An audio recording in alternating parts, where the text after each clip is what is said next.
Қайырлы кеш достар. Бүгін біз Мәулананың Мәснауиіндегі ғибраты мол хикая жайлы айтатын боламыз.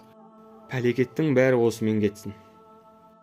Мәулананың Мәснауиінде мынандай ғибраты мол хикая айтылады. Күндердің бір күні Мұса пайғамбарға бір кісі келеді де: "Айналайын Мұса, маған дұға жасашы, жан-жануарлардың тілін түсінейін, соның арқасында бұдан да жақсы адам болайын" дейді.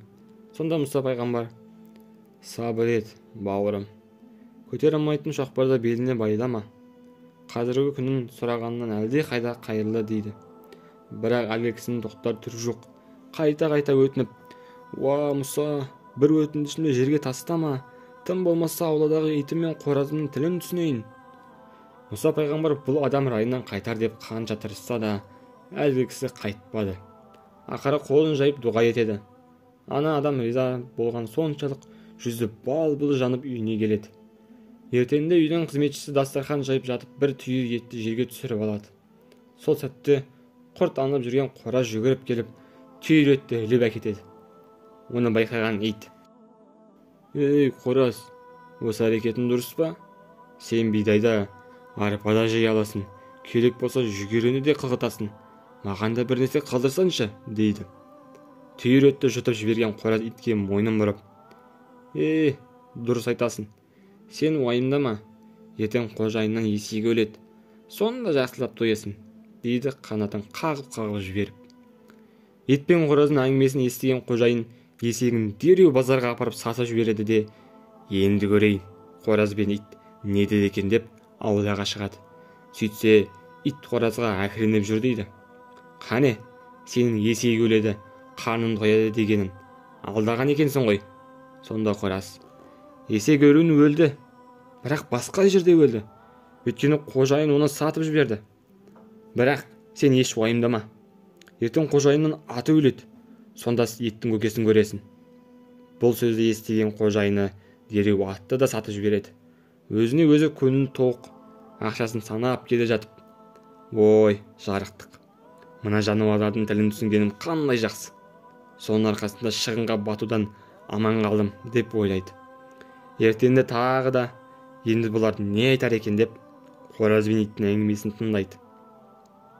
Ит тағы да қоразға күлкіндеп жүр екен: "Ей қораз, сенің айтқаның болмады, тағы да өтірікші болдың." Сонда қораз: "Жоға, мен өтірік айтпадым. Негізі ат өлу керек еді, бірақ қожайын оны да сатып жіберді. Бірақ сен уайымдама, ертең қожайынның қатты жақсы көретін малайы жан тапсырады. Қожайын қазан көтеріп ас береді, сонда сылқия тоямыз" дейді. Оны естіген қожайын дереу малайын сатып жібереді. Қайтып келе жатып: "Мына хайуандардың тілін түсінгенім қандай жақсы болды. Соның арқасында талай шығыннан құтылдым" деп марқаяды. Ертесі күні әдеттегідей ит пен қораздың жанына барса, екеуі сөйлесіп отыр екен. Ит әдеттегідей ашулы: "Ей, өтірікші қораз, қане, сенің малай өледі дегенің, қанша күн мені өтірікке тойдырып келесің, сенің бұл қылығың дұрыс па?" Сонда қораз: "Мен өтірікші емеспін, малай өлді, бірақ мұнда емес, басқа жерде, себебі қожайын оны сатып жіберді." Негізінде қожайын дұрыс жасамады, өйткені енді кезек өзіне келді. Бірінші бәле жала есекке келе жатқан еді. Есек өлсе, бәле жаланың бәрі сонымен кетер еді. Бірақ есек сатылған соң бәле бағыты атқа бұрылды. Ат кеткен соң кезек малайға бағытталды. Келе жатқан бәле жала тоқтасын ба?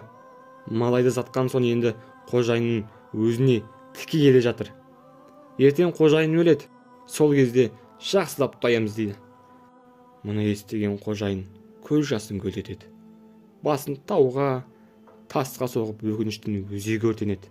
Бірақ бәрі кешеді. Қиссадан түсінгеніміздей, кейде басымызға келетін қиыншылықтар одан да үлкен пәлекеттерге кәффарат үшін жіберіледі. Кез келген қиыншылық тәубе етіп жөнге келуіміз үшін жаратқан тарапынан жіберілген белгі.